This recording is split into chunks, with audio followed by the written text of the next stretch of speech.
I transmigrated into the body of a villainous supporting female character, but I was utterly spineless. Afraid of retribution, every time I carried out a task to bully the male lead, I would coax and sweet-talk my way through it. When the male lead helped me with class duties, I looked at him with an expression of admiration and said, "Big brother, you're so strong. I can't do without you." When I forced the male lead to fetch food for me, I teared up and asked him in a choked voice, "Big brother, you're so kind. You'll take good care of me, won't you?" And even when I slapped him to humiliate him, my voice trembled as I said, "You were late. It scared me so much. Do you even understand?" Finally, when the system came online, I couldn't wait to boast. I did a pretty good job on my task, didn't I? Look how miserably I bullied the male lead. The system, watching the male lead crouch on the ground tying my shoelaces, remained silent. Internally, it muttered, "Miserable? He looks willing to do anything for you, and you call that miserable? The male lead is practically turning into putty in your hands."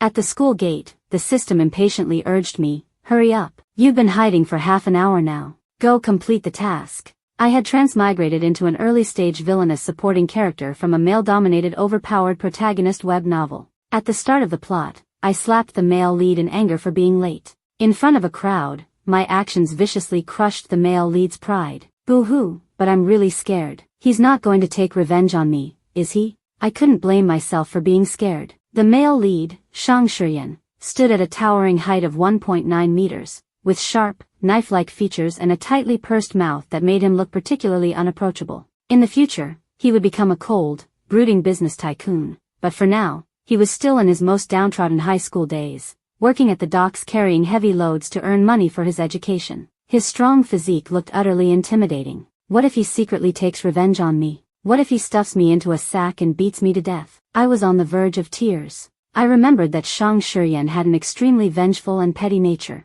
The system rolled its eyes in exasperation. "What are you afraid of? The male lead is just lying low for now. It'll be years before he makes a move against you. Hurry up, or do you not want to complete your task and go home?" The scolding left me utterly flustered, but I simply couldn't trust the system's words. After all, it wasn't the one getting hit, of course. It could speak so lightly. I sulked inwardly and muttered a few weak rebuttals. Gathering all my courage, I walked up to Shang Shiyan, closed my eyes, felt my heart race, and delivered a slap. "So late. Did you do this on purpose? Do you know?" But before I could finish, I realized something was wrong with the sensation under my hand. The system panicked. "You can't stand on tiptoes and end up hitting his neck. What are you doing?" Who would have thought that in the end, it was my height that betrayed me? The slap that was supposed to land on his face instead smacked squarely onto his Adam's apple, and my nail extensions even scratched him in the process. Shang Shiyan's icy gaze shot at me like a dagger. I couldn't help but tremble as I watched his Adam's apple bob slightly.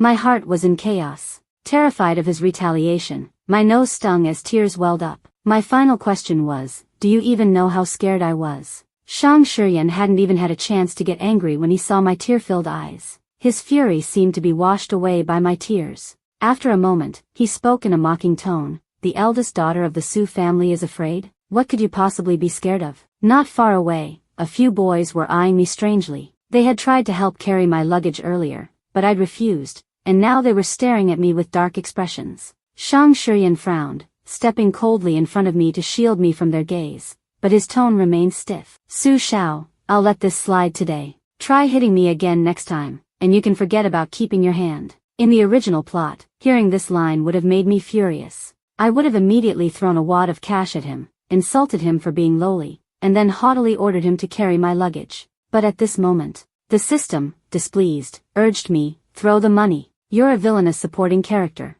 How can you not get mad when he challenges you like that?" Trembling, I pulled out some cash, but under Shang Shiyan's pressure-filled gaze, I let it scatter onto the ground. "But system, what if he really breaks my hand? He's so scary." Fear drove me to hold back. To keep my hand intact, I racked my brain to follow the plot in another way. "My family gave your dad a job. Is this how you repay us? They keep pestering me, and I just wanted you to help me carry my luggage. Without you, I'm really scared." The system screamed in my head. "What are you saying? Why are you using such a pitiful tone?" By this point, I was already sobbing uncontrollably, looking as pitiful as a little kitten in front of the towering Shang Shiyan. He glanced down at me, seeming to process my words, and unexpectedly handed me a few tissues. Before I could respond, he started picking up my luggage and walking toward the dorms. I froze on the spot, touched my face, and realized he'd meant for me to wipe my tears. Will you still be late in the future? If you're late again, under the system's relentless urging,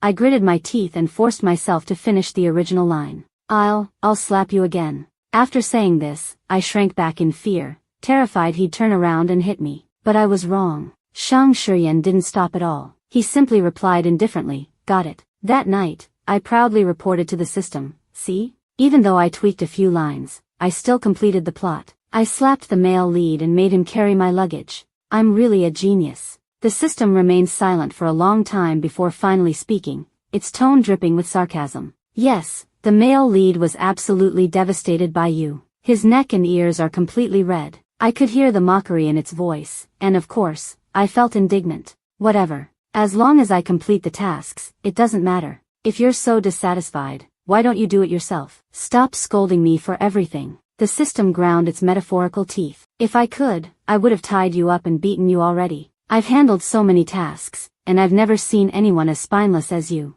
Are you planning to bully the male lead to death with your tears? Both the system and I huffed simultaneously, turning away from each other in cold indifference. The next morning, I called out to the system, but all I got was a cold automated response. I'm upgrading. I don't know when I'll wake up. Do your tasks properly. When I return, if you're still this pathetic, you're dead meat. The last thing it left me was a threatening emoji. Be careful. I felt a chill in my heart and furiously cursed. Abandoning me like this is totally unethical. Then, I slung my bag over my shoulder and stormed off to class. The plot progressed quickly again. As a spoiled and pampered young lady, I had always looked down on doing school cleaning duties. Usually, I would just pay other classmates to do it for me. But now, relying on the fact that Shang Shiyan's father had once been a driver for my family, I fully exposed the villainous nature of my character. The task this time was to force the male lead to help me with cleaning duties. I looked at Shang Shiyan's strong, powerful arms and smiled slightly. From now on, you're going to take care of all my cleaning duties. Shang Shiyan, however, let out a disdainful laugh and asked, why should I? I swallowed hard and tried to explain, but you're the tallest and strongest in the class. After saying that, I grabbed his hand and compared it with mine. Your hand is so big, much bigger than mine. The moment I touched him, Shang Shiyan's body instantly stiffened, and the veins on his arm bulged. However, I didn't notice his reaction and continued to admire as I touched his arm muscles. I can't do much. I'm not strong, and I'm terrible at chores or cleaning. Last time, when you helped me carry my luggage, it looked so easy for you. Shang Shiyan, you know I can't do without you. I just want you to help me. I waited for a long time but didn't get any response from him. Nervously, I looked up, wondering if I had gone too far. Once or twice could be excused, but how could I leave all the cleaning duties to Shang Shiyan? But this was how the script went. I didn't really want to bully him. To my surprise, when I looked up, I saw Shang Shiyan, who was usually fierce and intimidating, looking stunned for once. As soon as he noticed my gaze, he reverted to his usual impatient demeanor and sneered, spoiled. Though he was scolding me, he still took the duty roster, crossed out my name one by one, and replaced it with his. As the story's designated villainous supporting character, chores were the least of my demands. I even made him fetch my meals for me. Not only did I force him, but I also criticized him while doing so. In the original plot, after Shang Shiyan brought me my meal, my line was supposed to be, so slow. The food's cold now, and you even picked all the dishes I hate. How pathetic, just like your father, always scheming for money, only wagging your tail to get things done after being paid. But now, as I stared at the meal before me, I felt a pang of guilt. In the novel, Su Xiao often made Shang Shiyan fetch meals without giving him her meal card, so he could only afford food from the stalls he usually went to. The dishes weren't bad, balanced meat and vegetables for just 8 yuan, part of the school's subsidy for students in need. But to someone like Su Xiao, who was used to finer things, it was hardly appetizing. Wow, you're so thoughtful. You even got celery, my favorite, I exclaimed, too hungry to care, and dug in. As I ate, I kept praising him. This yogurt tastes amazing. I heard from my seatmate that you have to wait in line forever to get it. Shang Shiyan, you're so kind. You know I'm terrible at taking care of myself. I blinked at him, this future cold and ruthless Dragon King archetype. Though tall and imposing, he was only 18. His father had been fired from the Su family for theft, which was why Su Xiao despised him. Later, after a mishap, his parents passed away, leaving Shang Shiyan to care for his ailing grandmother alone. He worked 3 jobs a day, and every penny he earned was through sweat and toil. Feeling a twinge of guilt, I handed him my meal card and whispered, "Let's share this card from now on. You'll keep helping me get meals, okay? I like eating with you." I tried to hide the unease in my heart. It wasn't just about using him. I genuinely wanted to ease his burdens, even a little. Shang Shiyan paused mid-bite and slowly raised his eyes. "Do you always make others do your work like this?" I was taken aback, confused about what he meant by "like this." His gaze briefly flicked to my lips before shifting away naturally. "Do you think everyone, like me, will fall for your sweet words and spin in circles for you?" He said a bunch of things I couldn't quite understand. However, from that day on, he really did help me with meals and chores every day. Beyond these, there were still many plot points I had to follow. For instance, tearing up the male lead's homework, cutting up his school bag, but I was too timid to go through with it. After ripping his homework, I secretly replaced it with a new notebook the next day. When he found out, I weakly protested, "I have the same bag too. Please, can't you just carry the same one as me? I want you to use the notebooks I give you. Your handwriting is so nice. It deserves a pretty notebook." Another time, I planned to lock him in the equipment room all night during winter. Gritting my teeth, I decided not to leave him alone and locked myself in too. I don't know how this happened, but it looks like we'll be stuck here all night. Luckily, it's with you. You're my favorite in the whole school. For some reason, being around you makes me feel safe, even if we're locked in. In the cold, cramped equipment room, I sat on a mat, wrapped in Shang Shiyan's coat. His lips were slightly pursed as he listened to my rambling. I stole a glance at his face, hoping he wouldn't realize I orchestrated this. Keeping myself alive was getting harder and harder. "Are you cold? Maybe I should give your coat back." He glanced at me and replied coolly, "Shut up. I'm not cold. Are you hungry?" At his words, I suddenly realized I was a bit hungry and nodded. Shang Shiyan pulled a chocolate bar from his pocket. Too cold to reach out, I tilted my head upward, waiting for him to feed me. Shang Shiyan froze for a moment, then knelt slightly and fed me the chocolate. He followed it with water from the thermos he carried with him. A wave of guilt washed over me. After all, I was the one who insisted he carry snacks and a thermos every day, just to accommodate my occasional whims and demands. That night, I don't know how it happened, but I drowsily ended up falling asleep in Shang Shiyan's arms. When I woke up, I was utterly confused and felt even guiltier. Here I was, bullying the male lead again, treating him like a human heating pad. Just as I stirred awake, Shang Shiyan opened his eyes too. I quickly scrambled out of his arms, but in my panic, I accidentally bumped into something hard. He let out a muffled groan, and I froze, confused. "What's that? A cup?" But why was the cup so warm? "Sorry," Shang Shiyan suddenly apologized. Realizing what it was, I was overwhelmed with embarrassment. Both of us fell silent. I kept my head down, my face burning. Just then, a security guard came by, and we were finally let out. I forced myself to forget what had just happened and continued with the script. "Don't think giving me your coat last night makes up for anything. You still have to keep being my dog and pleasing me." Shang Shiyan handed the coat back to me. He'd definitely catch a cold. Unease tugged at me, and though I wanted to spit out more cutting lines, I couldn't bring myself to. In the end, I added, "Of course, I'll treat you well too. You know you're the one I trust most in this school." Shang Shiyan's Adam's apple bobbed slightly as he lowered his head to look at me. His fierce face, at this moment, seemed unexpectedly gentle.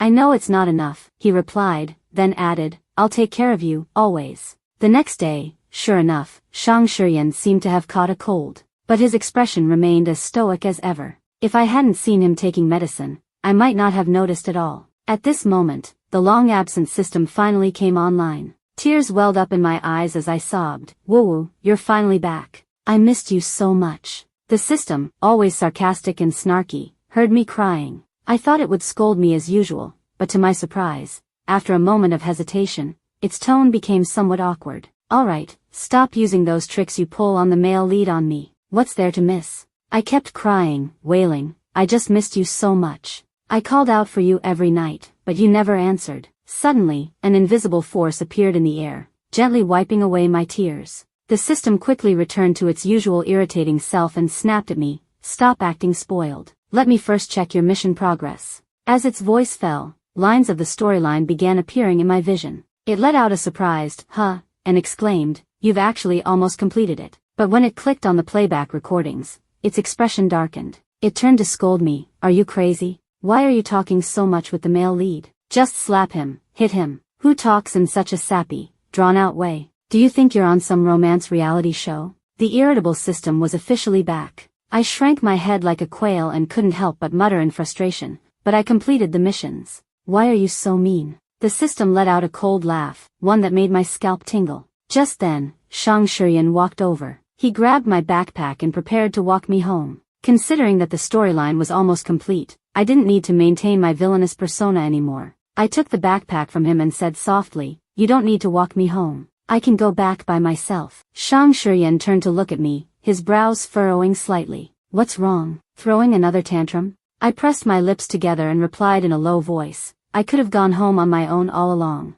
Thanks for helping me before." Shang Shiyan stared at me for a long moment before letting out a scoff. "Fine, I didn't want to anyway." With that, he turned and walked away. His indifference made me feel a sense of relief. I nodded in agreement to myself. Exactly, who would want to carry someone's backpack every day, especially when they were only doing it because I forced them to? At this moment, the system suddenly let out a cold snicker and spat. Hypocrite. I wasn't sure if it was insulting me or Shang Shiyan. After the second class, my desk mate noticed my water bottle was empty and offered to refill it for me. I agreed. Just as they picked it up, Shang Shiyan happened to walk by. His gaze swept over my water bottle and suddenly paused. Normally, around this time every day, he would bring me water and explain a few problems to me. But this time, my desk mate had taken the bottle, and my classmate in front was already explaining the problems to me. Without a word, Shang Shiyan silently walked away. During the afternoon PE class, my desk mate and I hid under an umbrella on the field. Shang Shiyan came over, carrying a jacket, and saw me standing under someone else's umbrella. The sunlight was shining brightly. In the past, I would always force him to hold up his jacket to shield me from the sun. Even though using an umbrella was clearly more convenient, I insisted on the harder option. But this time, I waved him off. "You don't have to come over anymore. My desk mate and I can share the umbrella." Since there was no need to follow the storyline, I naturally stopped forcing Shang Shiyan to fetch my meals. My desk mate volunteered to bring food for me instead. Out of guilt, I gifted him snacks every day, and I even quietly took over his duties for classroom cleaning. After realizing how generous I was, my desk mate happily agreed to help me with the cleaning. As I gradually completed the storyline, I felt too ashamed to continue ordering the male lead around. All the tricks I used to bully Shang Shiyan were discarded one by one in my mind. In fact, without intentionally provoking him, we barely exchanged a few words each day. I thought Shang Shiyan would be happy about this, finally free from the villainous supporting character that was me. But to my surprise, one afternoon, he suddenly grabbed my wrist and pushed me into a corner. Shang Shiyan's expression was dark, his eyes deep like the night sky. He stared at me intensely and suddenly asked, "What's the meaning of this?" I was stunned, my mind filled with nothing but confusion. Shang Shiyan continued, "I saw it. Your desk mate brought you lunch at noon. He also did your cleaning duties. For a while now, you haven't asked me to do anything. What's the deal? Are you starting to boss your desk mate around now?" His gaze grew darker, as if suppressing anger. Through gritted teeth, he asked, "What is it about him that caught your attention? Does he serve you better than I do? Does he know your favorite snacks or the exact temperature you like your water? You told me I was the best at taking care of you." His series of questions rendered me speechless. I had no idea how to respond. In my mind, the system's cold and mocking voice rang out, "Look at what you've done. The male lead now looks like an abandoned dog. Impressive work." Blushing furiously, I couldn't help but retort, "Stop talking nonsense. How could something like that happen?" The system let out a derisive snort. Meanwhile, Shang Shiyan's grip on my wrist was too tight, and the pain made me shout, "Let go." My outburst startled him. He pressed his lips together and slowly released me, putting some distance between us. His Adam's apple bobbed as he asked in a low voice, "Su Shao, what am I to you?" I was taken aback by the question, frozen in place. But I couldn't answer it. Was he the mission target? The male lead of a novel? Whether I confessed my true identity or blamed it on the system, both explanations felt hollow and powerless. I forced out a few weak words.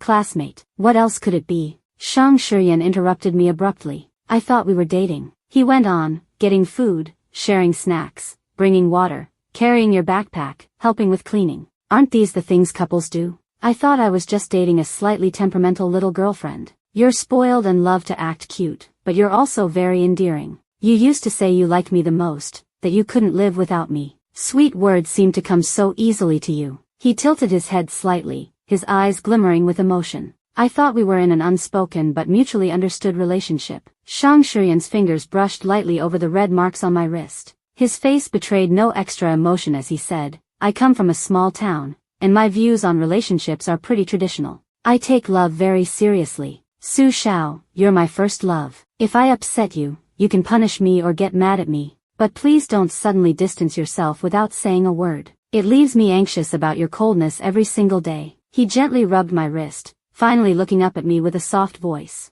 It's just not fair to me. In that moment, I was nearly overwhelmed by guilt. This fierce and difficult to handle Shang Shiyan was now lowering his head to me, while I held all the power. And truly, I had done so many unfair and terrible things to him. The system's icy voice echoed in my mind. Tell him he's not worthy. Crush his hopes. This is your final system task. Completely shatter his pride. When the system's words fell, I froze in place, unable to react for a long time. It continued to remind me, this time, you can't rely on those little tricks, Su Xiao. Remember the purpose of your arrival in this world, and put away your misplaced compassion. Purpose. Suddenly, I remembered the reason I came to this world. After the car accident, the system found me and said that if I completed the task, I would be resurrected in a new world. I took a deep breath, forcing myself to harden my heart, and pulled out a mocking smile. Fall in love? Shang Shiyan, you really dare to dream. I scrutinized Shang Shiyan's attire with disdain and said coldly, the sum of everything you're wearing probably isn't worth as much as my hair tie. Think before you speak. Are you even worthy? I heard you work at the docks moving cargo. No wonder you look so pitiful. You used to act like a dog for fun, but you actually took it seriously. Typical of someone from a small town, vain, delusional, an inferior person. I was certain that Shang Shiyan could see the mockery and disdain in my eyes because his face instantly turned pale, his lips pressed into a hard line. Yet his eyes stubbornly remained fixed on me, trying to maintain the pride of a young man. But I knew that such pride was fragile and easily shattered. The vulnerability he revealed to me allowed my words to wound him effortlessly. Your love is as worthless as the cheap clothes you wear. If I had known how annoying you were, I wouldn't have even considered you over a stray dog. As these cruel words left my lips, the system's task completion notification sounded. I almost fled in embarrassment, the tears I had been holding back instantly falling and soaking my collar. It was the first time I felt ashamed of the persona I was playing. As expected, Shang Shiyan stopped bothering me. On the rare occasions our eyes met unintentionally, he would always look away first and walk off with a cold expression. After a few instances, I began to feel awkward and even started avoiding him. The system informed me that this phase of the storyline had completely played out. A week later, it would transport me 5 years into the future. At that point, my identity as a fake heiress would be exposed by Shang Shiyan. All I had to do was obediently get kicked out of the house and die in a car accident on a cold winter street. The task in this world would then be fully completed. I rarely started a cold war with the system, but this time I did. When it spoke, I merely responded with a cold unwilling to say more. I knew I was being unreasonable, even directing my frustration at myself. After all, this was a straightforward transaction, and I had no reason to resent the system. Yet, my heart remained heavy, and I couldn't let it go. I understood that even if it wasn't me, someone else would have fulfilled the storyline. This was something Shang Shiyan had to experience, and I was incapable of changing his fate. But I couldn't shake the feeling that I had wronged him. That afternoon, feeling down, I wandered the school track alone. By chance, I stumbled upon a group of boys gathered in a corner of the field. Shang Shiyan, I told you already, how could someone like Su Xiao, a spoiled rich girl, ever seriously date you? One of them taunted. Exactly. People like her love to toy with feelings. Deep down, they look down on us. My heart sank as I turned to leave, but then I heard Shang Shiyan's calm voice. So what if that's true? I'm willing to be toyed with. His words landed heavily in my heart, and the surrounding noise suddenly fell silent. Shang Shiyan seemed oblivious to the change in atmosphere and continued. So what if she's spoiled? I'm willing to do whatever she asks. It's none of your business. The boys exchanged awkward glances before quickly finding excuses to leave. Hiding behind a tree, I was about to sneak away when Shang Shiyan suddenly appeared in front of me, blocking my path. He looked down at me, the sunlight streaming behind him, casting his face into shadow so I couldn't make out his expression. You heard all that. So, what do you think? Shang Shiyan asked, his tone carrying a hint of urgency.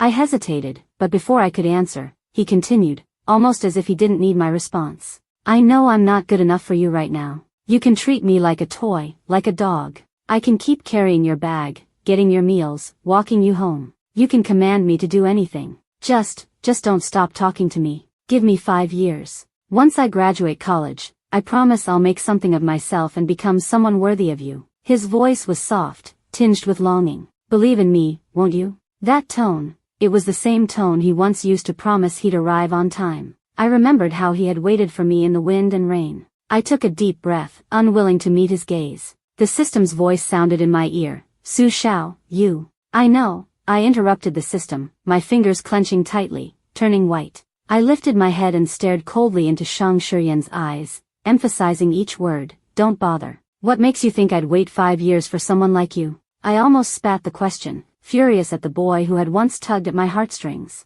Shang Shiyan's face remained impassive and resolute, but there was a vulnerability in his demeanor that stirred pity. His clenched fists eventually loosened, and he lowered his head, his voice devoid of confidence. You're right. Someone like me doesn't deserve it. I could feel his pain, fully aware that he was still that impoverished, lowly boy. Shattering the light in someone's eyes was achingly simple. It only took a few dismissive words. Shang Shiyan wouldn't approach me again. He had already been humiliated and rejected too many times. As the college entrance exams approached, the teacher asked us to write down the one thing we desired most and post it outside the classroom. Some wished to get into their dream university. Others aspired to become dazzling dancers. But Shang Shiyan? His short note carried just one word, money. At 18 or 19, most teenagers scoffed at materialism, dreaming instead of poetry and distant horizons. Shang Shiyan's blunt declaration drew laughter from many. Yet, as I stood to the side, lost in thought, a faint ache stirred in my heart. The system spoke coldly.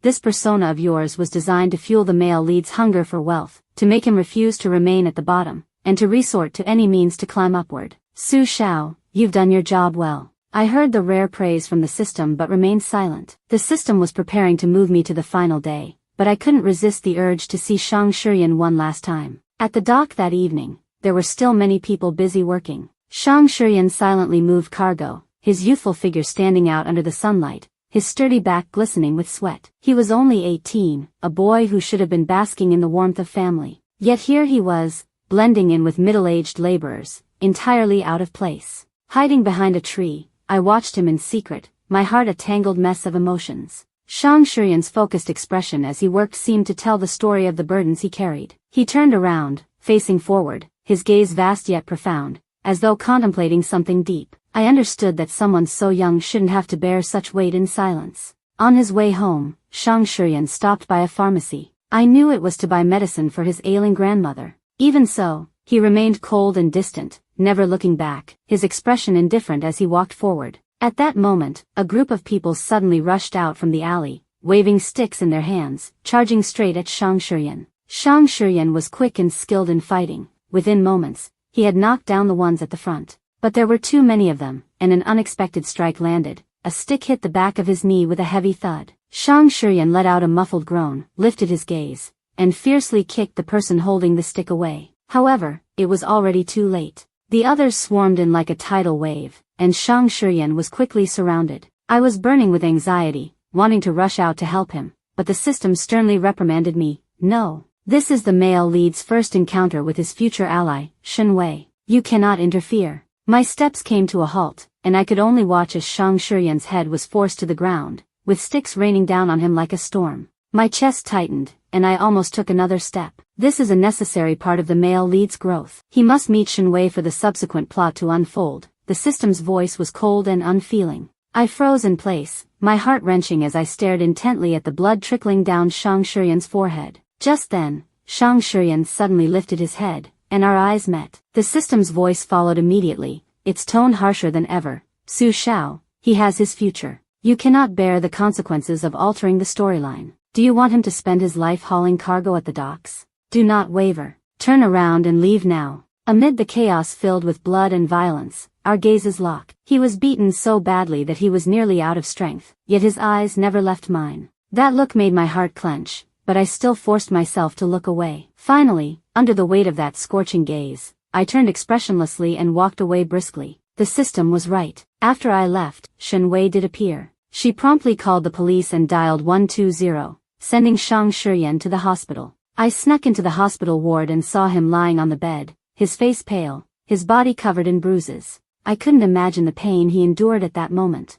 I stood silently for a long time, finally reaching out with trembling fingers to gently touch his cheek. In my heart, I pleaded, lower his pain sensitivity for me. I'll use points to exchange for it. Please, I'm begging you, okay? I didn't have much hope when I said this, but unexpectedly, the system agreed to my request for the first time. I watched as the furrowed pain on Shang Shiyan's face eased slightly, and I let out a breath of relief. The suffocating pain in my chest seemed to diminish just a little in that moment. I stayed there, immersed in watching Shang Shiyan, until the system impatiently urged me to jump to the next scene, use my points to cure Shang Shiyan's grandmother's illness. I know you can do it. The system hesitated and said, but I cut it off. His grandmother doesn't appear much in the story. As long as she survives to accompany Shang Shiyan, it won't affect the plot, right? The system paused, then reluctantly replied, I was just going to say, if you really do this, it will use up all of your points. That's fine. Use them, I said resolutely. I no longer cared about the value of those points. I just wanted to do something to ease the guilt in my heart. The system's tone turned cold. This is the third time I've told you, Su Xiao, being soft-hearted is not a good thing. I didn't respond. My mind was entirely focused on Shang Shiyan. The ticking sound of the jump timer urged me on as I turned back for one last look at him. Goodbye. My voice was soft, but I knew clearly that the next time we met would be 5 years later, and by then, our relationship would no longer be the same. Manipulating emotions, coldly humiliating, standing by and doing nothing. All of my actions would make Shang Shiyan hate me. Just as it was in the book, he would be filled with revenge against me, exposing my fake heiress identity the moment we met. I was pulled into the system space. Time flows differently here compared to the world. You can rest here for a month before jumping to 5 years later. Consider it a vacation, the system suggested, but I had little interest in its words, my mood heavy. A week later, my emotions had calmed somewhat. The space was well equipped, with snacks, fruits, and even a TV and gaming console. Even with the most critical eye, there was nothing to complain about. Yet, in the dead of night, my sleep was restless. Strange, chaotic dreams left me waking in cold sweat, though I could never quite recall their content. If you wish, I can erase your prior memories and let you start directly from the 5-year mark, the system said coldly. I froze for a moment before responding firmly, that's not necessary. I smiled at the system and declared resolutely, keeping my memories will help me complete the mission better, right? The system dropped the subject. At some point, the once harsh and irritable system had begun to show a hint of leniency in its tone. 5 years later, I stood at the entrance of the airport, waiting for a car. The driver called to say his car had broken down on the way, leaving me no choice but to hail a taxi to the banquet. Just as I was about to, a clear voice called out behind me, Su Xiao. It was Zhou Ong, someone from our circle and also a childhood classmate of mine. He greeted me with enthusiasm, casually taking my suitcase. Just in time for the Liu family's banquet. Let's go together. I thought for a moment, this way, I wouldn't need to call a taxi, and nodded in agreement. Zhou Ong continued, actually, I was here to pick up a friend, but I didn't expect to run into you. As we chatted, I opened the car door. The next moment, my body froze in place. Zhou Ong, oblivious, urged me, hop in. I'll introduce you. This is a friend I made in college, also the CEO of Chushin Group, here for the banquet as well. His name is Miss Su. Zhou Ang's introduction was interrupted. The person inside the car looked up, meeting my gaze, and a faint, almost imperceptible smile appeared on his face. It had only been a month since I last saw him, yet it felt like 5 long years. Shang Shiyan's face was more mature now, the youthful inexperience long gone. He wore a tailored casual suit, exuding confidence and composure, with a subtle yet intimidating aura. Oh, you know each other? Zhou Ang's tone was curious. I shook my head. No, we don't. A proud young lady like Su Xiao would never remember the classmates she once tormented. Miss Su has a poor memory, forgetting even her high school classmates, Shang Shiyan said faintly. His deep, dark eyes held a trace of mockery, making my heart tighten slightly. In the storyline, Shang Shiyan was supposed to pretend not to recognize me, paving the way for his eventual revenge. Keeping in character, I responded coldly, there were so many classmates in high school. How could I remember someone so insignificant? Shang Shiyan's slightly upturned lips tightened a little, his tone faintly repeating, an unimportant person? His earlier remark, Miss Su really has a forgetful nature, was even sharper. In the car, Zhou Ong was driving, while Shang Shiyan and I sat in the back seat, with a wide space separating us. Shang Shiyan spoke sparingly, and the atmosphere in the car was palpably oppressive. Only Zhou Ong and I were making occasional small talk. Even though I tried hard not to look at him, My gaze involuntarily drifted outside the window. The car came to a stop, and Zhou enthusiastically helped me unload my luggage from the trunk. Embarrassed, I thanked him and handed him a tissue to wipe his hands. Shang Shiyan stood nearby, coldly watching us. Miss Su, with such little strength, how did you manage to carry your luggage abroad all by yourself? Shang Shiyan suddenly interjected, his words carrying an inexplicable sarcasm. I glanced at him and responded with the lines the system had provided. Senior students help during the start of the school year, and friends pick me up during breaks. There was no need to do it myself. I tried to appear calm, though I furrowed my brow just slightly. Shang Shiyan's lips curled into a faint smirk. I must be overthinking. I forgot how many people are eager to assist Miss Su. His words were like needles, pricking my heart. Why does Shang Shiyan sound so passive-aggressive now? I whispered a complaint to the system. The system coldly replied, do you expect him to be pleasant when facing an enemy? Watching you have others move your luggage probably reminded him of the past. It's normal for him to feel upset. My chest tightened as I lowered my head, silent. Ever since I transmigrated, it had only been a month for me, but for Shang Shiyan, 5 years had passed.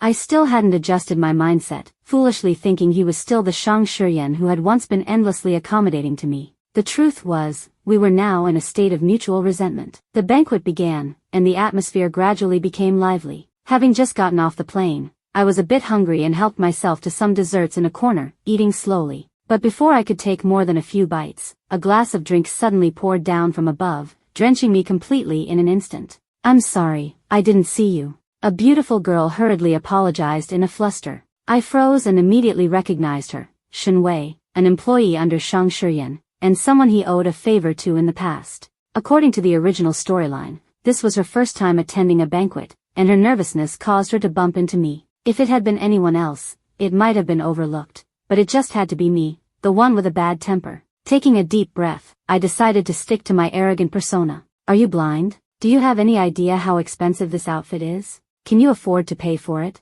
I raised my voice, drawing the attention of many onlookers. What happened? Shang Shiyan approached, frowning. Shen Wei spoke softly. I accidentally tripped and spilled my drink on Miss Su. Shang Shiyan had always been protective of his own, not to mention that Shen Wei was someone he owed a debt to. I understood that the plot favored Shen Wei, and he would soon call my father, Su Fu, to handle the situation. The current Shang Shiyan was no longer the poor boy he once was. The Su family was no longer on equal footing with him. Sure enough, Su Fu arrived quickly, scolding me harshly before dragging me over to apologize to Shang Shiyan. Unwilling to back down, I raised my head to glare at him, only to hear Shang Shiyan say blandly, "Are you willing to change clothes with me now?" The outfit Shang Shiyan provided fit surprisingly well. It was a brand I often wore and in a color I liked. When I stepped out of the dressing room, he hadn't left. Instead, he scrutinized me for a moment before remarking, "Not bad, not bad." I pushed him away angrily. "Shang Shiyan, it was your employee who spilled the drink on me,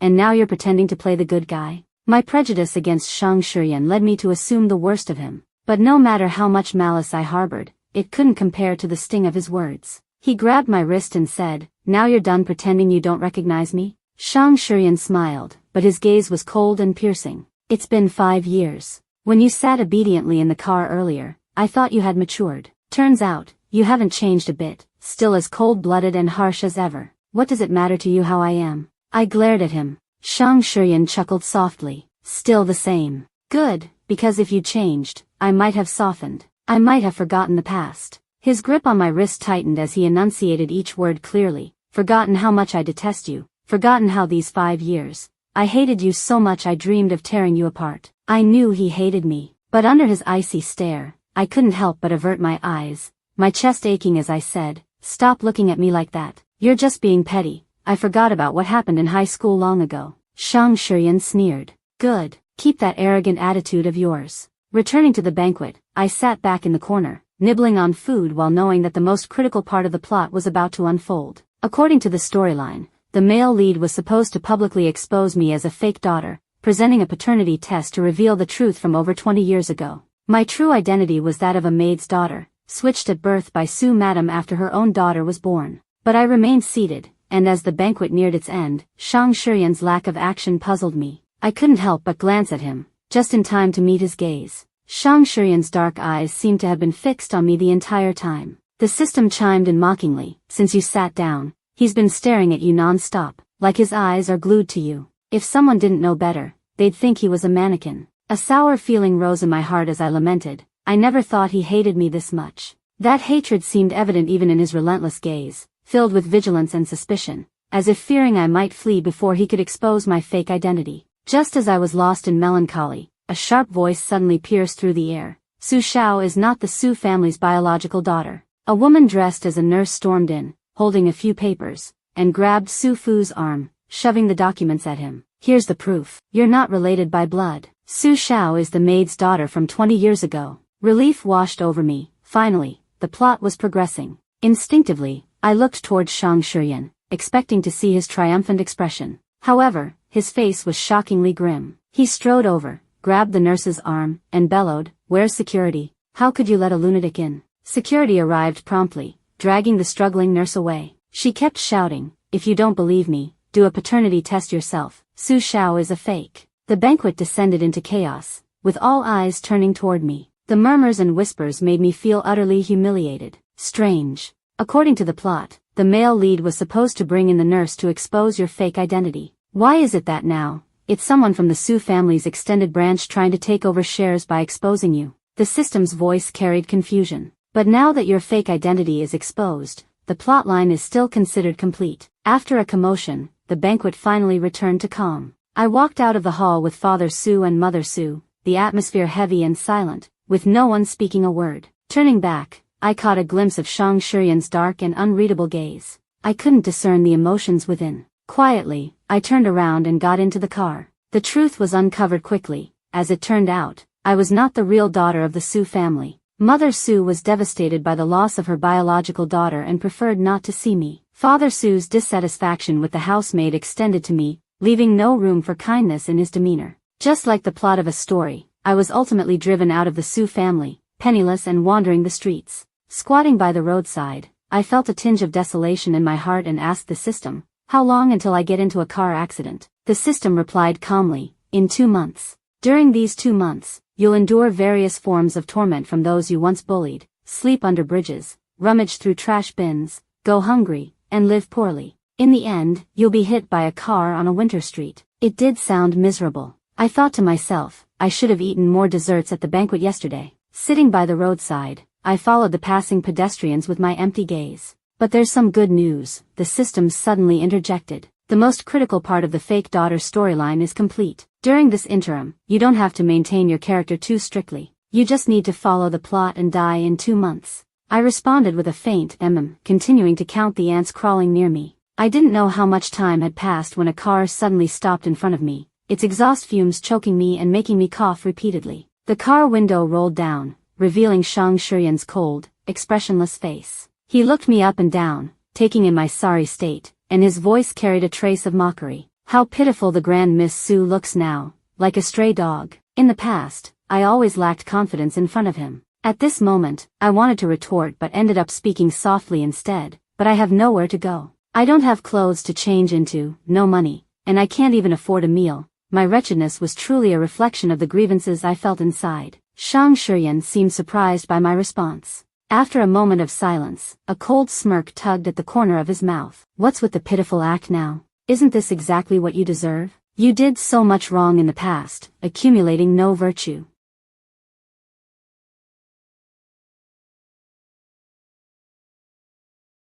I thought he would leave after laughing at my misery, but unexpectedly, I heard him say coldly, "Get in." I followed him, and he brought me to a villa. The neighborhood was elegant, the architecture majestic, a clear testament to Shang Shiyan's success and wealth. He threw me into a room on the 2nd floor, his face devoid of emotion as he said, "Stay here. I'll figure out how to make you pay." I was puzzled by this. If he truly wanted revenge, wouldn't leaving me on the streets to suffer the cold and hunger be more effective? Shang Shiyan seemed to read the confusion in my expression and sneered, "What's the point in only tormenting the body? A vicious woman like you must atone for her sins." His eyes were faintly red, and there was pain in his voice. "Why is it that you lived so well all these years, and after coming back, you can pretend not to know me without even batting an eye? Meanwhile, I've been trapped in the agony of 5 years ago, enduring the suffering day and night." He gritted his teeth, his eyes flashing with resentment and bitterness. "Every sweet word you used to deceive me, every humiliation you inflicted on me, I'll make you pay for them, word by word, deed by deed. Hearing his words, a wave of sorrow welled up in my chest. I'm sorry, I apologized quietly, almost instinctively. Shang Shuryan let out a cold snort, withdrawing the vulnerability he had just shown. His face returned to its stoic mask as he turned and walked out, leaving behind a light remark, "Too late." After that, he confined me to the villa. Every day after work, he would storm in, questioning me about absurd things, scolding me viciously for being cruel, and interrogating me about whether I continued my wicked ways abroad. He would often accuse me of being cold-blooded and mock me for being thrown out of the Su family, saying I deserved it and was unworthy of love. One time, he barged in drunk and threw a pile of cards in front of me, angrily calling me vain and materialistic. He forced me to look at his company's valuation and his bank account balance. Su Shao, did it ever cross your mind that 5 years later, I'd climb to this position? You looked down on me as a poor boy back then, but now, I could crush the Su family as easily as squashing an ant. Do you regret it? He paused, a faint trace of triumph flashing in his eyes. If you had agreed back then, all of this could have been yours. I shook my head and replied, that's not the reason I rejected you. In the depths of my heart, I had hesitated, softened, and even considered whether a gentler approach to these scripted events was possible. But the system's cold reminders forced me to suppress those thoughts. It warned me that I had to follow the plot. If I resisted, the system would completely take over my body, making me say those cold and humiliating lines regardless. Back then is different from now. We can't be together, I said. Shang Shuryan's expression shifted instantly at my words, a complicated emotion flickering in his eyes. For a moment, it seemed as if the alcohol in him dissipated entirely. He stared at me for a long time, the corners of his mouth twitching slightly. Now, Su Shao, don't flatter yourself into thinking I still like you. I'd sooner give these cards to a dog than let you touch them. With his anger, the door slammed shut with a loud bang. For the next 3 days, he didn't come to see me. After 2 weeks of confinement, I became increasingly restless. Tentatively, I asked Shang Shuryan if I could go out, but I was immediately frightened back by his dark expression. What's this? Feeling humiliated being locked up? Throwing a spoiled princess tantrum? You brought this upon yourself. I had no words to refute him, unsure how he had drawn such conclusions. Truthfully, aside from Shang Shuryan's constant and sarcastic taunts, my life in the villa wasn't so bad. The space was large, the heating was sufficient, and it was very comfortable. The meals were excellent too. The only downside was being stuck indoors all the time, which felt stifling. Taking advantage of Shang Shuryan going on a business trip, I asked the system to take me out for some fresh air. However, I quickly realized, to my embarrassment, that I didn't have any money on me. Left with no choice, I wandered aimlessly through a park. I even joined some retired ladies in a session of public square dancing. After strolling around for most of the day, I became tired and found a library to rest in. Unexpectedly, I fell asleep, only to be woken up by the staff as the library was closing. By then, the sky outside had already turned dark. When I returned to the villa neighborhood, I realized with dismay that I was lost. I couldn't remember which house I lived in or the door number. After wandering around aimlessly, I eventually gave up and squatted by the entrance of a convenience store. Fortunately, the shop owner was kind enough to contact the property management and inquire in the residents group chat on my behalf. I stared at the Odin on the counter, swallowing my saliva, but since I had no money, I didn't dare ask for any. Shrinking into a corner, I spaced out. Half an hour later, Shang Shuryan burst in with a stormy expression. The moment he saw me, Shang Shuryan's tightly furrowed brows relaxed slightly, but in the next second, his expression darkened further, as if suppressing some kind of emotion. He grabbed my arm and pulled me out of the convenience store. Unable to resist, I turned back to wave goodbye to the store owner. Once we got into the car, Shang Shuryan remained completely silent, and the atmosphere inside the vehicle became overwhelmingly tense. I sneaked a glance at his profile. With a woman's intuition, I could keenly sense that his mood was absolutely terrible. Out of caution, I didn't dare to speak. I obediently sat still. When we returned to the villa, Shang Shuryan dragged me straight up to the 3rd floor. He shoved me roughly into a room and coldly said, "Since you're so disobedient, you can just stay in here." The moment I stepped inside, I froze completely. The room was filled with terrifying equipment: chains, restraints, handcuffs. The spot where a bed should have been was replaced by a massive cage. The cage was lined with carpets and fluffy blankets, but its door was wrapped in thick chains, appearing cold and unyielding. "If you weren't so defiant, if you had behaved, I wouldn't have done this," Shang Shuryan said as he walked over holding a pair of handcuffs, his gaze oppressive. "Do you know what I was thinking during the 4-hour drive back after receiving the news? He laughed, but I instinctively stepped back a few paces. There was a chilling edge to his smile. Someone as cunning, sinister, and heartless as you, only by locking you up in handcuffs will you finally behave and stop angering me. I was utterly terrified by Shang Shiyan's demeanor, unease washing over me in waves.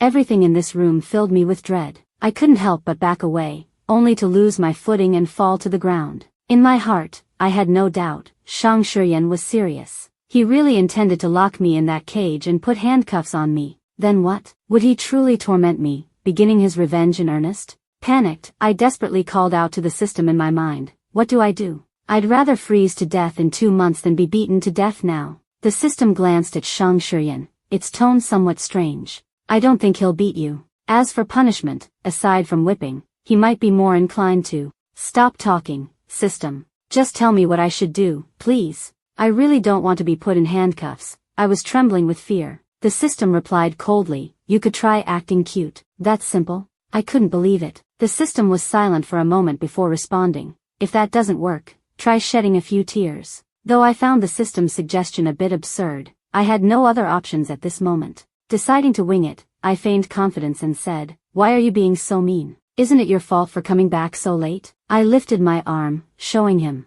I'm starving. I didn't even have lunch, and it's freezing outside. I just fell and hurt my arm. Tears streamed down my face as I sobbed. You don't care about me at all. You come back and immediately start yelling at me, saying all these weird things to scare me. At first, Shang Shiyan seemed taken aback. When he saw my tears, he froze in place, the hand holding the handcuffs trembling slightly. I scrambled to my feet and immediately grabbed the hem of his shirt. I walked a lot today. My legs are tired, and I'm really hungry. I waited for you at the convenience store for so long. Can you please take me to eat something? The room was silent, the only sound coming from the cold wind sweeping past the windows outside. After a while, he finally picked me up, turned around, and carried me silently to the kitchen. Shang Shiyan was an incredible cook, and his food was perfectly suited to my taste. He sat me down at the dining table, carefully wiping his hands, scooping soup, peeling shrimp, and serving rice. Throughout the entire meal, he didn't mention locking me up again.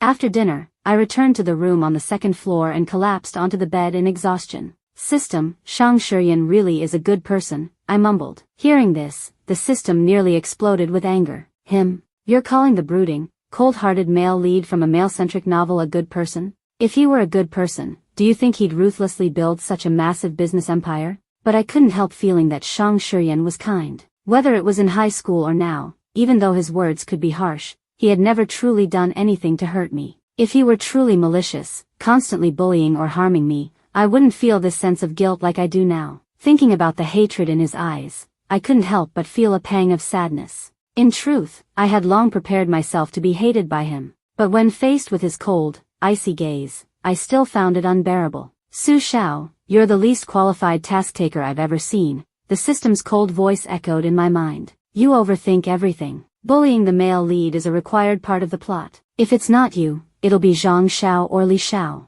I might even take over your body to do it. You don't need to shoulder all the blame yourself. Who do you think you are, a saint or a savior? The system's scolding was relentless. Rationally, I knew it was right, but I still couldn't bring myself to feel at ease. Sometimes, I even had absurd thoughts. The chance at revival I'd been given came at Shang Shiyan's expense, through his suffering. The thought left me with a heavy heart. So, over the next 2 months, I decided to treat Shang Shiyan a little better, hoping to make amends for my past mistakes. However, when I accidentally knocked over a plate again, Shang Shiyan finally lost his patience and grabbed my arm. I was just helping out with some cooking. Don't read too much into it. I stood there awkwardly as Shang Shiyan frowned slightly. Do you even know the difference between scallions, ginger, and garlic? Can your delicate hands even hold a knife? What can you actually do? Shang Shiyan scolded me relentlessly, eventually kicking me out of the kitchen. I watched him bustling around, his movements efficient and smooth. Shang Shiyan, you're amazing. You seem to excel at everything, I said with a hint of admiration, my heart full of respect for him. Whether it was academics or cooking, Shang Shiyan always seemed to handle everything effortlessly, showcasing his natural talent. You know I'm not very smart, so I really admire people like you, I added. Being with you makes me feel safe. I don't have to worry about anything. Shut up, Shang Shiyan snapped, clearly at his wit's end. His expression grew even darker. Stop talking nonsense. Go to the living room and eat the fruit I just cut. Don't annoy me anymore. Realizing I had upset him again, I nodded reluctantly and went to eat the fruit, feeling a little downhearted. At that moment, I saw Shenwei again. She had come to deliver some documents to Shang Shiyan. She hesitated for a moment before apologizing to me for accidentally spilling her drink on me last time. Embarrassed, I quickly waved it off, my face flushing as I recalled how I had stubbornly refused to let the matter go back then. Shenwei asked curiously about my relationship with Shang Shiyan. Feeling dejected, I replied, enemies,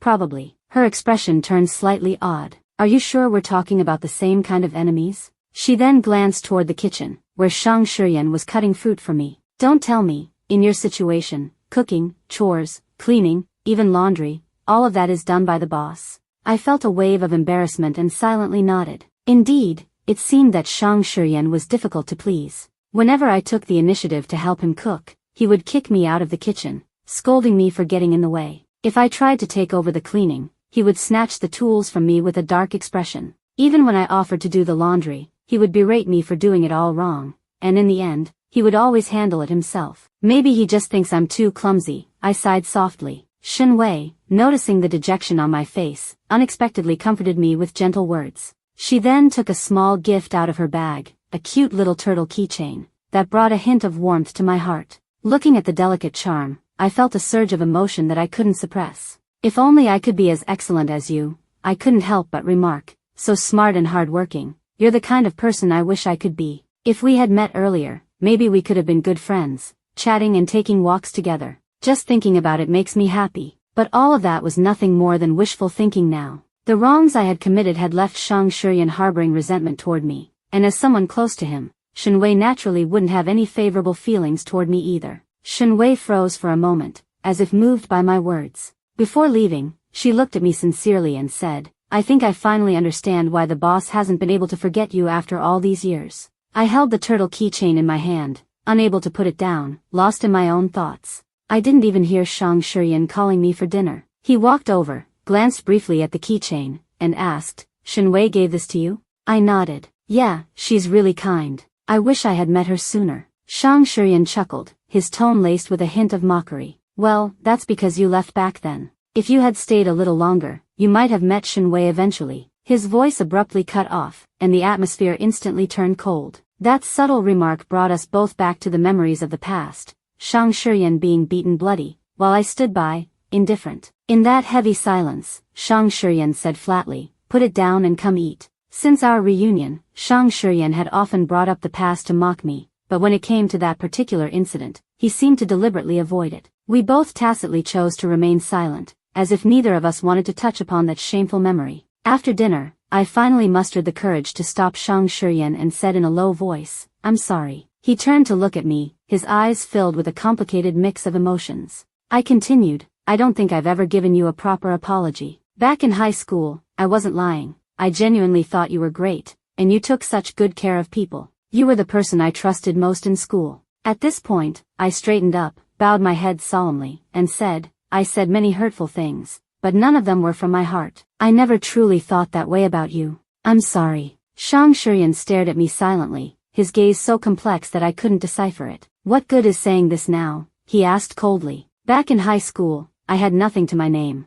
just a heart for you to toy with. What are you trying to con me out of now? Money? Shares? His lips curled into a faint, mocking smile. Su Shao, I've had enough of your sweet lies. I won't fall for them a second time. I couldn't help but call out after him. Then do you still hate me now? Shang Shiyan didn't stop walking. After a long while, I finally heard a faint response. Yes, I hate you. It seemed my apology had no effect at all. The slight thaw in our relationship froze over once again. Though I kept trying to please Shang Shiyan, he frequently avoided me, sometimes disappearing for days as if deliberately staying away. Finally, one day, I waited at the door and caught him before he could leave. Summoning my courage, I asked, can you go out with me, please? His expression remained cold as he bluntly asked, what for? His words made me hesitate, but I forced myself to persist. Can I go out this afternoon? Shang Shiyan's silence made me uneasy, but eventually, he grudgingly went to get the car, his face still icy. On the pedestrian street in the city center,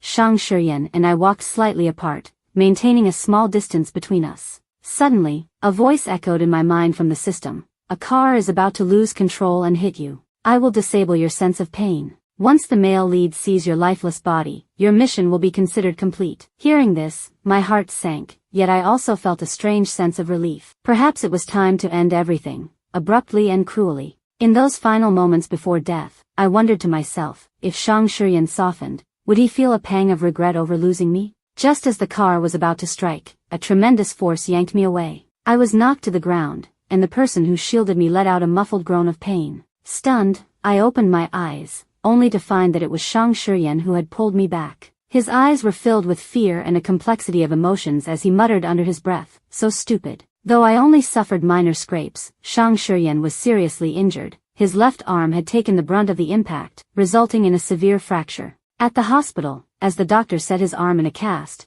I stared blankly at the scene, unable to move even after everyone else had left. "Are you scared?" I asked Shang Shiyan, cautiously testing the waters. He remained silent, his gaze shifting slightly away. Finally, he whispered, "Yes." I was genuinely surprised. "You? Scared?" Even as the doctor treated his injuries, Shang Shiyan still had the energy to scold me, his brow not even furrowing from the pain. For someone so proud, it was astonishing to hear him admit to fear. "If I hadn't been by your side, if I'd been just a second too late." Shang Shiyan trailed off, lowering his gaze to meet mine, his tone softening. "Why would you think I wouldn't be scared?" My heartbeat quickened, and I couldn't bring myself to meet his eyes. Fidgeting with my fingers, I stammered, "I thought you hated me." "Hate you? Of course I do," Shang Shiyan replied coldly, his voice sharp. "What kind of hate, you ask? Is it the hate for how you ordered me around in high school like I was a dog? Or the hate for how you toyed with my feelings and humiliated me for being poor and insignificant?" He leaned closer, forcing me to look directly into his eyes.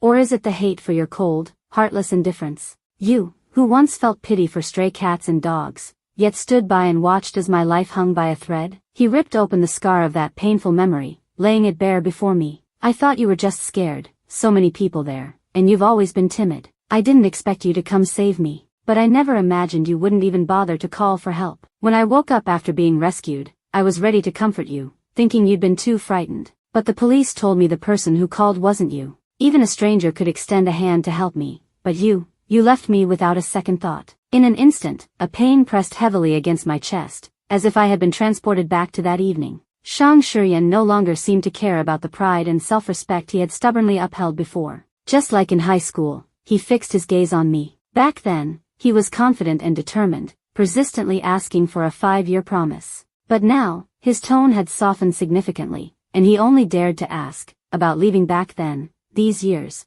have you ever regretted it? Even just a little?" I lowered my head, only to realize tears had already fallen to the ground. "I regret it." My voice choked. How could I not regret it? In the dead of night, I would wake up from nightmares of blood all over the ground, drenched in cold sweat. But as for Shang Shiyan, he was completely trapped in the events of 5 years ago, unable to move on. I used to dislike him for being poor, for not having money, and rejected the idea of dating him. He simply thought he wasn't good enough for me, that he didn't deserve me. Meanwhile, I was weighing pros and cons, considering practical factors. My ruthless turn away at that time completely shattered his mental defenses. He refused to believe that I didn't feel anything for him. My indifference, like a sharp thorn, pierced deep into his heart, leaving him resentful of my coldness for years. "Just hearing you say that," Shang Shiyan gently wiped away my tears and suddenly smiled. It was a smile different from before, soft and fleeting, like a cloud lightly brushing by. "That's enough," he said. At the hospital, Shenwei keenly noticed the subtle changes in the atmosphere between Shang Shiyan and me. When she poured water, our fingers unintentionally brushed,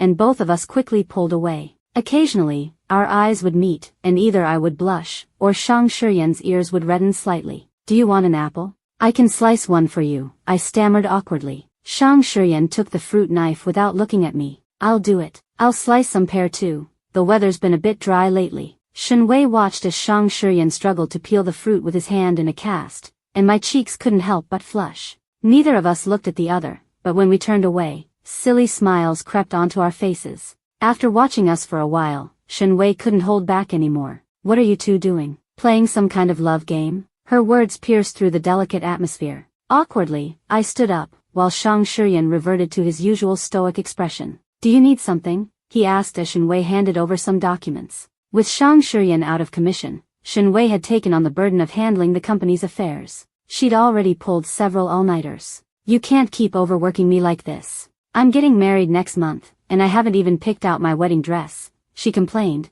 then turned to me with a smile. Xiao Xiao, would you like to come to my wedding next month? I hadn't expected to be invited and felt a bit pleasantly surprised. Sure, just then, the system's voice interrupted unceremoniously. Have you forgotten your mission? These past days, you've been acting like a fool, indulging in some trivial love game. I froze, as if doused in cold water. Xiao Xiao? Shen Wei asked, puzzled. I forced an awkward smile.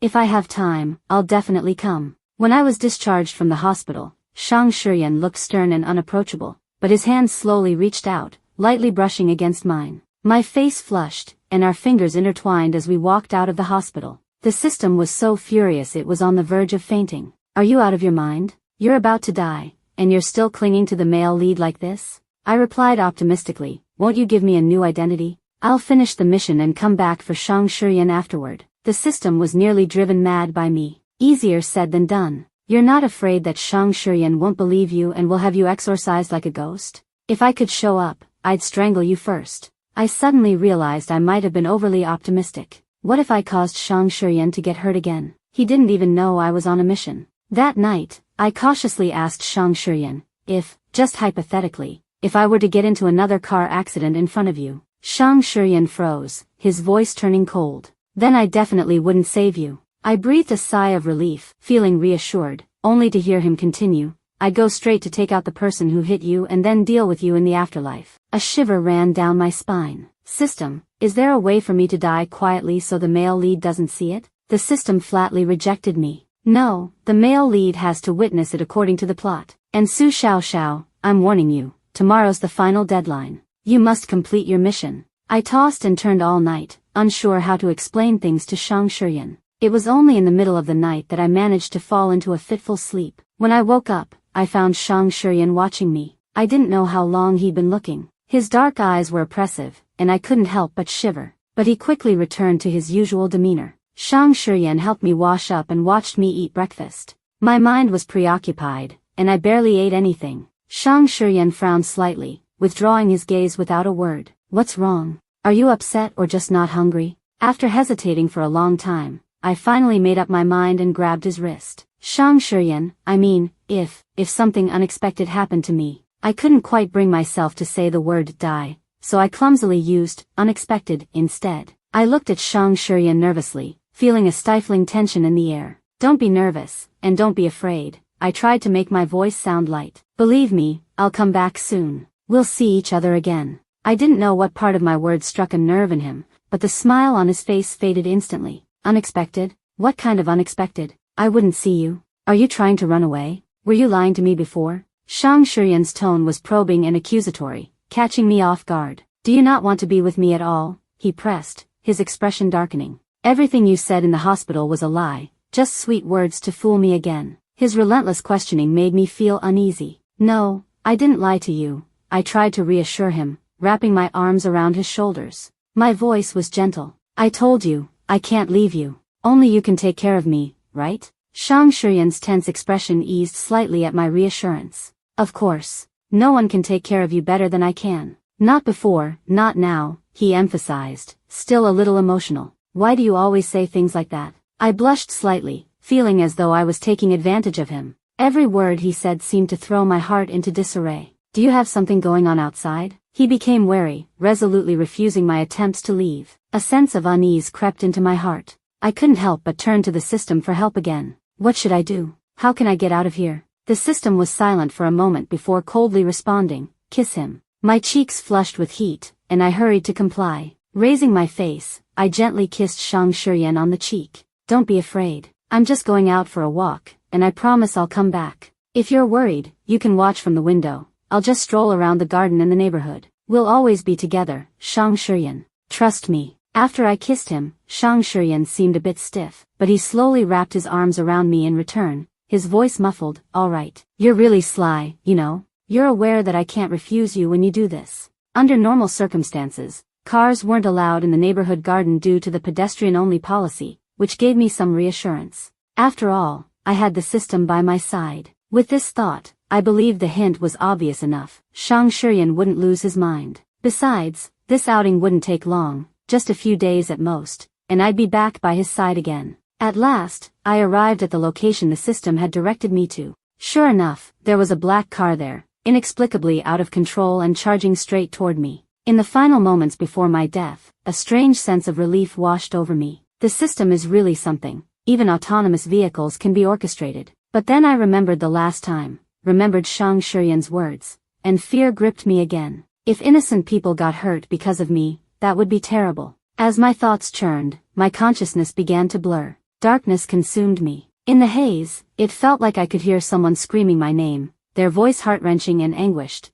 Su Shao, you lied to me again. But I was already unable to respond. When I woke up again, I found myself in a small southern town. It took me a long time to regain my senses. Even though the system had dulled my pain receptors, watching a car barrel into me wasn't something I could shrug off. Once I calmed down, I quickly opened my bag. The system had prepared everything for me: ID card, household registration documents, a phone, and even a bank card. My name was still Su Shao. Thank goodness, at least that hadn't changed.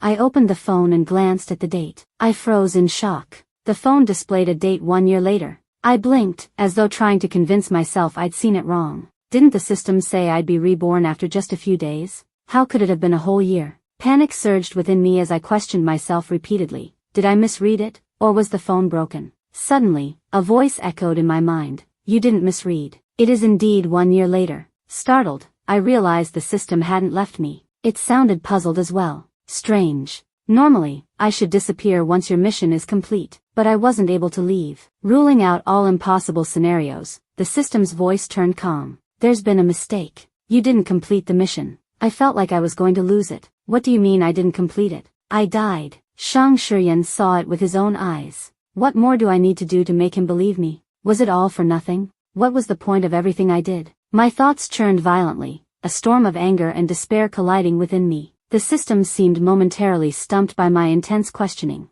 After a brief silence, it said, I'm sorry. You may need to complete the mission again. In the meantime, don't meet the male lead. I need to check if there was a glitch in the program. Desperate for answers, I scoured the internet for any news about Shang Shiyan, trying to piece together what had happened to him over the past year. I discovered that his company had been thriving, rapidly expanding into international markets. His reputation had soared, and he was even recognized as the youngest outstanding young entrepreneur in the province. My search finally landed on a news article from 6 months ago. In the photo, Shang Shiyan was dressed in a sharp suit, a diamond ring on his finger, his expression cold as he faced the camera. Rumors swirled beneath the surface. Some claimed Shang Shiyan was secretly engaged, while others argued they'd never seen a woman by his side. But my eyes locked onto that diamond ring, and I stared at it in a daze. A pang of heartache rose within me. I booked the earliest flight to Beijing. Once I arrived near Shang Shiyan's company, I hesitated. I rented a room in a nearby hotel and spent my days peering out the window, longing and conflicted. But the system's warning held me back from seeing him directly. Still, the urge to meet Shang Shiyan gnawed at me, growing stronger with each passing moment. Whenever I thought of our last moments together, a deep, unbearable pain would grip my heart. Finally, an opportunity presented itself. The Duan Corporation was hosting a new product launch event. I donned a hat and mask, blending into the crowd and hiding in an inconspicuous corner. Flashes from cameras lit up the venue as Shang Shiyan calmly faced the press.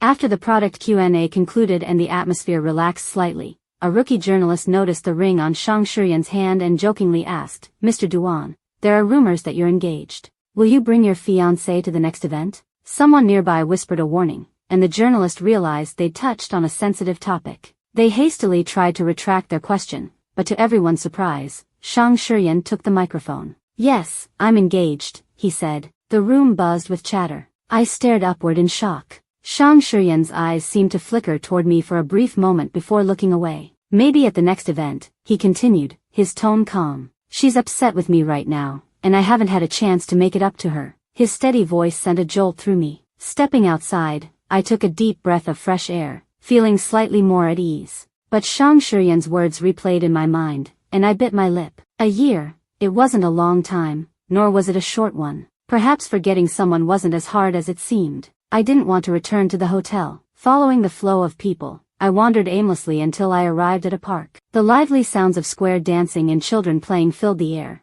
gradually fading as I walked farther away. The surroundings became quieter. Just then, the system's voice suddenly rang out, "Run." I heard hurried footsteps behind me, heavy and chaotic, more than one person. I didn't dare look back. Lowering my head, I sprinted toward the park's exit. Anxiety and fear flooded my chest. Horrific news stories about kidnappings and strangers chasing people flashed through my mind, making my breathing ragged and my pace frantic. Just as I was about to cry, I finally saw the park gates. Pushing myself harder, I dashed forward. The streetlights had already flickered on at 7 o'clock. Running through the shadows, I finally escaped the park. At the gate, I saw a tall figure. His once cold demeanor had been replaced with determination. Dressed in a long trench coat, he stood there, looking at me. "Got you," Shang Shiyan said, pulling me into his arms. His grip was strong, his breath hot against my neck, tickling me slightly. When I entered the room on the 3rd floor, I was surprised to find that everything, the garden outside, the furnishings inside, was exactly the same as before I left. It was both shocking and familiar. The seemingly intimidating cage in the corner turned out to be cozy, lined with soft beige blankets, my favorite color. I could feel Shang Shiyan's tension and unease, as if he were suffering from some kind of skin hunger, unwilling to leave my side. He either clung to me tightly or interlocked his fingers with mine, refusing to let go. I understood his actions, yet a faint bitterness stirred in my heart. "I'm sorry. I didn't mean to be away for so long," I murmured softly. "There's no need to apologize," Shang Shiyan replied, his face buried in the crook of my shoulder, holding me so tightly I could hardly breathe. "You don't need to make any promises, nor should you apologize again." Finally, he lifted his head, his gaze heavy and penetrating. "Liar. I won't trust you anymore. I'll hold on tightly to what I want." A shiver ran through me. After a year apart, it seemed Shang Shiyan had become even more intimidating. During dinner, I shook the handcuffs on my wrist. "I don't want to wear these. Take them off, please." "I won't run, I swear." Shang Shiyan acted as though he hadn't heard me, simply handing me some fruit. I sighed and spoke in a quieter voice. "Wearing them is really uncomfortable.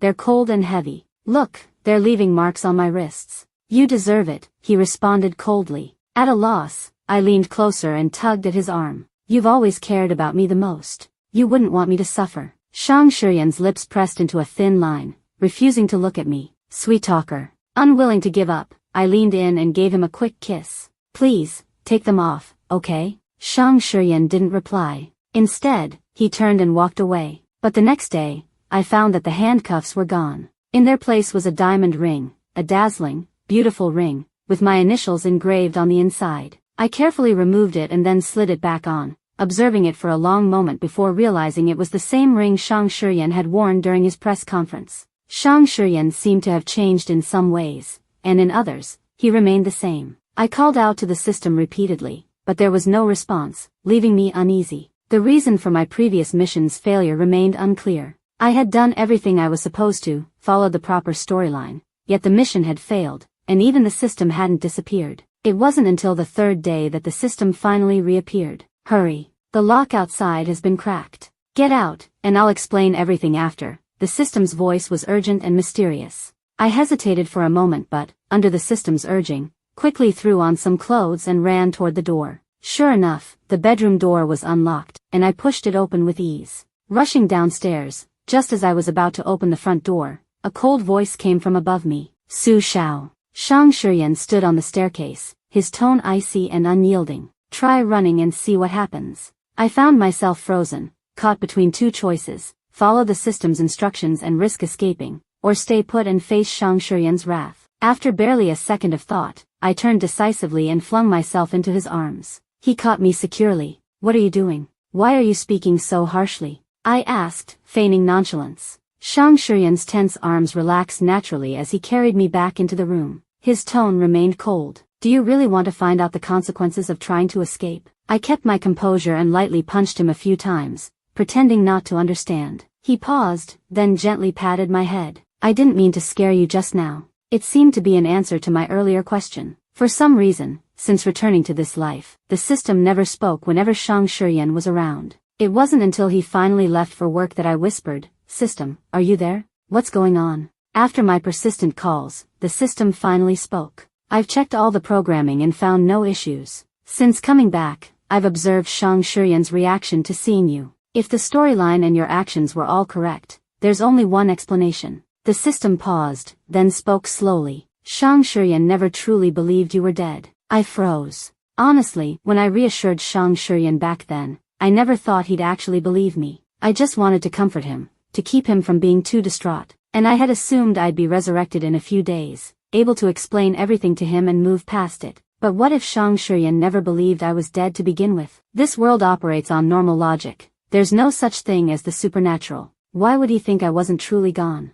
This belief of his even altered the storyline, making my supposed death feel inconsequential to him. Under the system's guidance, I found myself on the 3rd floor. In the corner of the 3rd floor was a room with a tightly locked door. I had never seen it open before and had always assumed it was a storage room. With the system's control unlocking it, I pushed the door open, and the scene before me left me stunned. The door seemed small, but inside was an enormous space. Along the walls were rows of wardrobes filled with expensive, beautiful clothing. By the window stood a massive jewelry cabinet, packed with an overwhelming array of precious items, necklaces, bracelets, rings, hair clips. Further in was an even larger wall displaying a collection of exquisite designer handbags. I stepped inside in a daze. I stared at the lavish space before me, my emotions a complex swirl. It wasn't the luxury of the clothes and jewelry that overwhelmed me. It was the sudden realization that every brand, every style, was something I had once used and loved. These items seemed to tell a story of Shang Shiyan's emotional attachment to me. I stood there in a daze, thinking,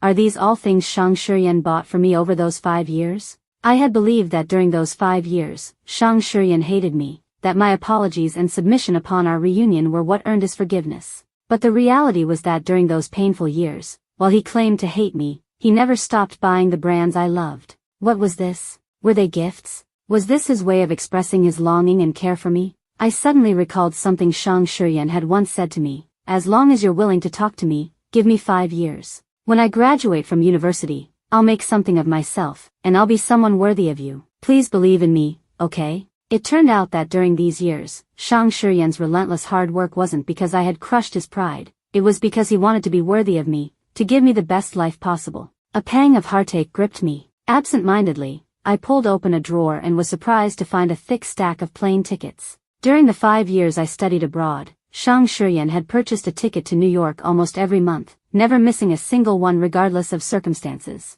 Beneath the stack of tickets, I discovered a property agreement. The document stated, current assets shared between Mr. Duan and Miss Su. In the event of Shang Shiyan's death, all assets will be inherited by Su Xiao. A wave of emotion surged through me. He had quietly arranged everything behind the scenes, all for my sake. My nose stung as tears threatened to fall. Yet all of this only deepened my confusion. A sound came from behind me. I turned to find Shang Shiyan standing silently in the doorway, watching me. Did you see it all? Shang Shiyan's tone carried a trace of heaviness as he walked over, his gaze landing on the stack of plane tickets. I went to your school, looked for your classmates, but I never saw you. You were like a symbol, existing in everyone's memory, but never appearing in reality. He continued speaking. At that time, I already sensed something was off. Then, he took my hand and led me out of the room. I sat on the sofa while Shang Shiyan knelt on the ground beside me, gently stroking my hair. His gaze was sincere and warm. You're not that kind of person. Back in high school, on the surface, you bullied me, but behind the scenes,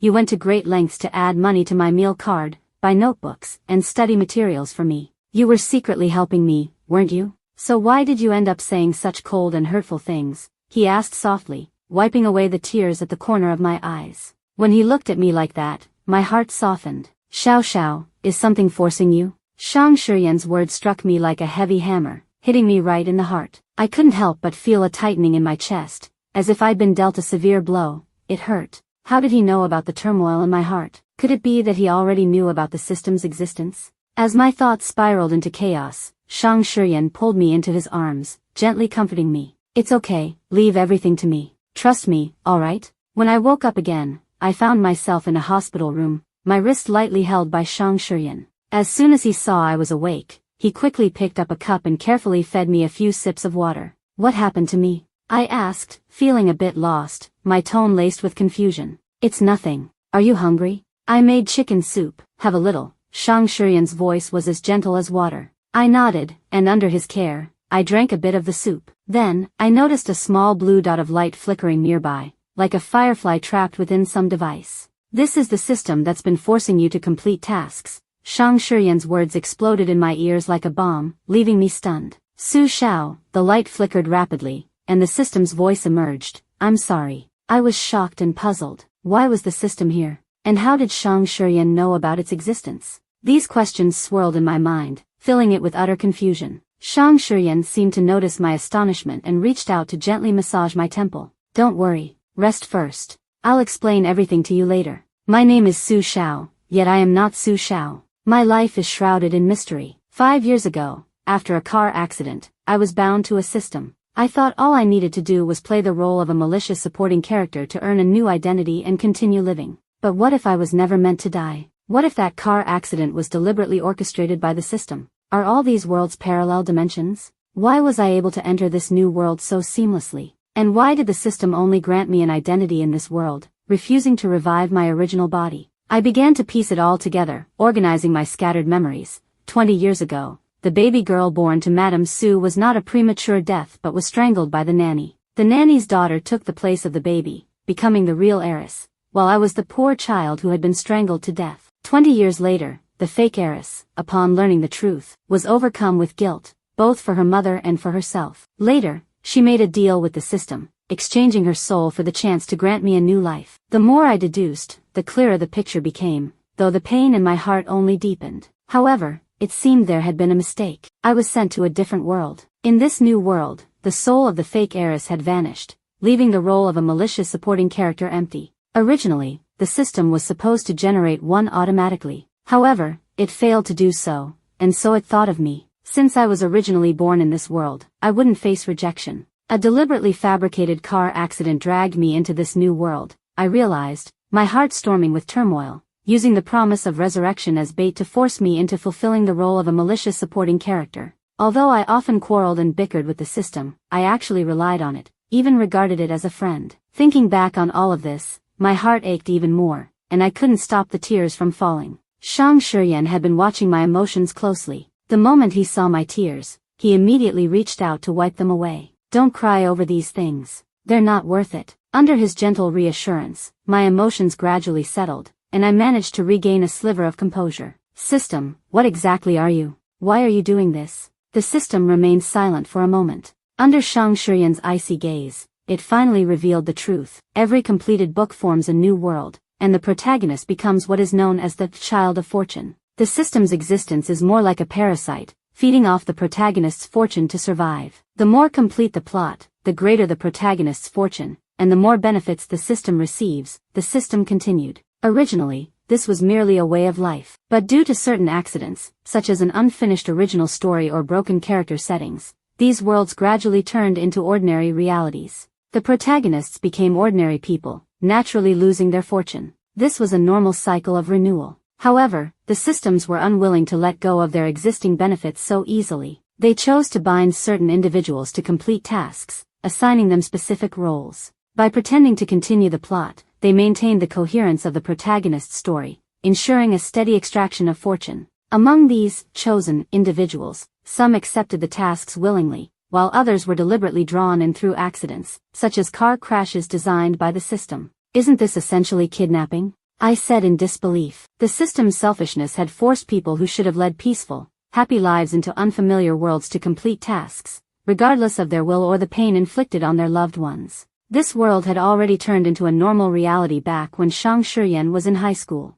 It was your arrival that extended this world. The system's voice was rigid. The subsequent plot was actually designed by me. I needed the male lead to grow stronger and continue the story so I could gain more power. Not just joy, but the male lead's pain, insecurity, and self-doubt. All of these are sources of my strength. The system ended with another apology. In truth, I hadn't needed to do any of those bad things. The petty tricks I played, the system had seen through them all. But because they didn't deviate from its designed plot, it tolerated them. My internal struggles and hesitations must have seemed like a joke to it, something it watched coldly from the sidelines. A sharp pain pierced my heart, and I suddenly felt a deep sense of shame. But in that moment, I was once again enveloped in a warm embrace. Shang Shiyan lifted my chin and said calmly, Xiao Xiao, wake up. You did nothing wrong. The ones at fault are these systems. Shang Shiyan comforted me while coldly scanning the surroundings. Do you systems really think you've done everything so flawlessly? The cycles of life and death are the laws of the universe.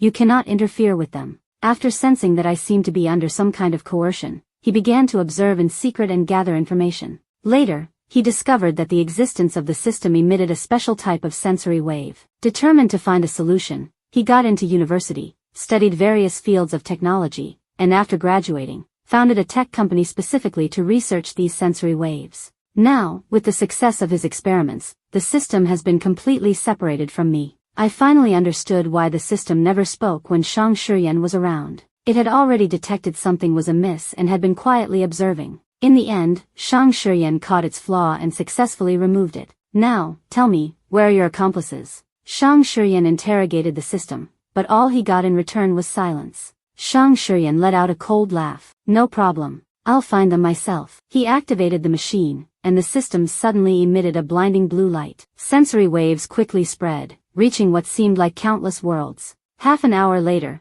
clusters of blue dots appeared on the machine. There were over 100 at a rough count. The system's parasitic species had a peculiar trait. As long as even one survived, the species would endure. But if one was captured, the sensory waves could be used to wipe out all its kind. The system's mechanical voice remained monotonous. Su Xiao, I've told you before, you're the softest-hearted person I've ever encountered, completely unlike a typical task executor. When you failed your mission, I had already sensed something was off. I should have destroyed you back then, but I chose to revive you in the end. I don't even know why. It gave me one last glance. I guess. I softened, too. Later that night, I asked Shang Shiyan in a small voice, when did you start liking me? He looked at me and said, kiss me. Blushing, I leaned in and gave him a peck. His expression softened slightly. There's no specific moment. Feelings like this can't really be pinpointed. By the time I realized it, I couldn't do without you. He gently rubbed my fingers and suddenly asked, what about you? Do you like me now?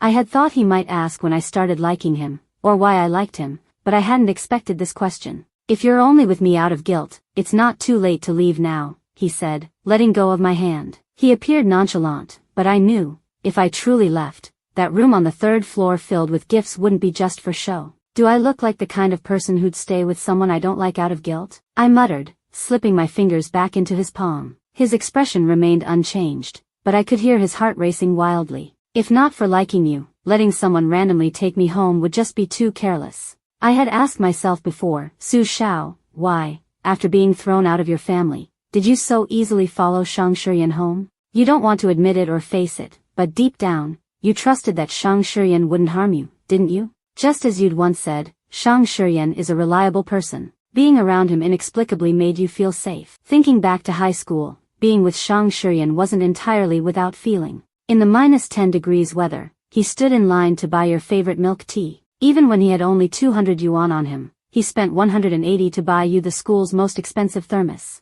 Whether it was pouring rain or heavy snow, his warmth and dryness always enveloped you. Even when forced into situations by your stubbornness, he took care of you in every detail. Su Xiao, deep down, you can feel Shang Shiyan's love for you, can't you? Even after 5 years apart, when he claimed he wanted to take revenge, the moment he found you wandering on the streets, he was the first to find you and take you home. Before you could fall into despair, Shang Shiyan caught you firmly. That room on the 3rd floor, brimming with gifts, holds his awkward and insecure teenage affections. Shang Shiyan, I looked up and said seriously, I like you. I was embraced and cared for securely as Shang Shiyan's passionate and urgent kisses landed on my forehead, fingertips, collarbone. I quickly became lost in the haze, feeling only Shang Shiyan's presence. Shang Shiyan, Shang Shiyan. I called his name incoherently, and in return, his voice grew even more fervent. Xiao Xiao, I love you. The once shy and innocent Shang Shiyan was utterly bewitched after tasting the sweetness of love for the first time.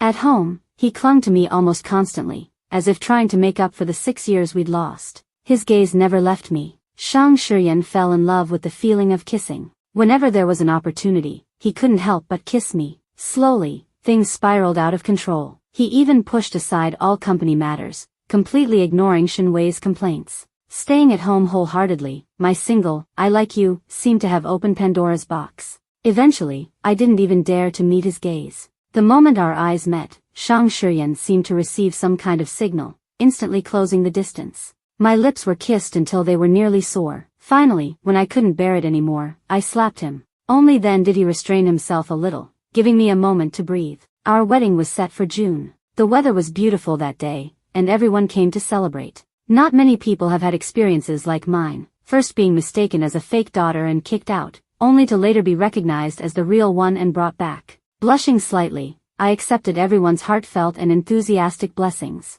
Even Shenwei came with her husband, smiling as she handed me a gift. I felt a pang of guilt. "I'm sorry, big sister, I didn't get to attend your wedding." She shook her head and gently placed my hand on her belly. "It's okay, you can attend his birthday party instead." I looked up in surprise as she softly patted my hair. "It's never too late, Xiao Xiao. If you're willing, we can start over." "Su Xiao, my name is Shenwei. Would you like to be my friend?" I smiled, wiping the tears from the corners of my eyes. "I'd love to." My adoptive parents also came over. My father patted my shoulder gently, while my mother handed me a bouquet with a loving smile. "Be happy, my precious daughter." When we exchanged rings, Shang Shiyan firmly supported my wrist and embraced me tightly. "I will love you forever," he declared. I hugged him back and said resolutely, "I will love you forever too. In this vast world, I came here for you. And among countless others, you understand me the most." Extra story, Shang Shiyan's diary. I hate anything troublesome